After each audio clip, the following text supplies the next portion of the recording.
Ақтаудағы облыстық перинаталдық орталық мұрнынан айырылған сәбиге миллион теңге өтейтін болды. Туғалы жансақтау бөлімінен шықпаған бөбектің бір түнде мұрны шіріп түсіп қалған. Бұған анасы тыныс алу аппаратын уақытылы бақыламаған дәрігерлерді кінәлап сотқа берген еді. Ең қызығы, судья сәбидің мүшкіл халге түсуіне медицина мамандарымен қоса анасы да себепші деп шешіпті.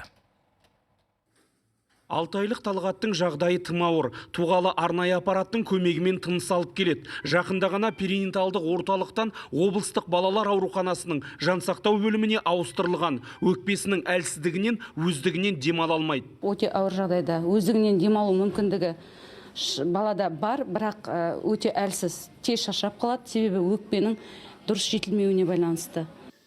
Мамандар бөбекті аман алып қалуға барын салып жатқандарын айтады, бірақ аппаратқа үйреніп кеткен сәбидің тіндері шіріп жатыр. Мұндай жағдайға перинаталдық орталық қызметкерлері жеткізді деп ашынады анасы. Олар тыныс алу аппаратының мұрынды қажап, содан нәрестенің нәзік терісінде жара пайда болғанына уақытылы мән бермеген көрінеді. Осыны айтып сотқа да арызданған. Сот 1 миллион теңге өндіру туралы шешім шығарып берді. Сот отырысынан анықталған мән-жайлардың негізінде жинақталған дәлелдемелер құқық баға беріп, ең алдымен сәбидің мүддесін жоғары қойып, сот талап қоюшының талабын ішінара қанағаттандырып, жауапкерден 1 миллион теңге моральдық зиян өндірді.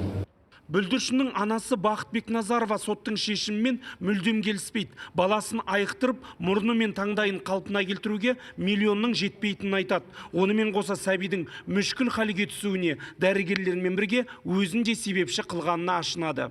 Оның мұрнын емдетуге ол 1 миллион теңге жетпейді. Таңдайын емдетуім керек, ары қарай бұл баламды инвалид қылды. Айналып келгенде өзімнен инфекция жұқты деп өзімнен көріп жатыр.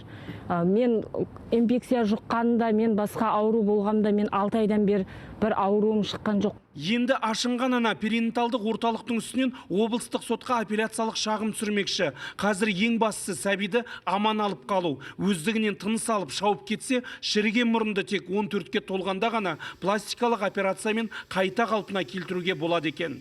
Жаңалық Ақаш, Бейбіт Арғынбаев, Мейрамбек Симанов, КТК, Ақтаудан.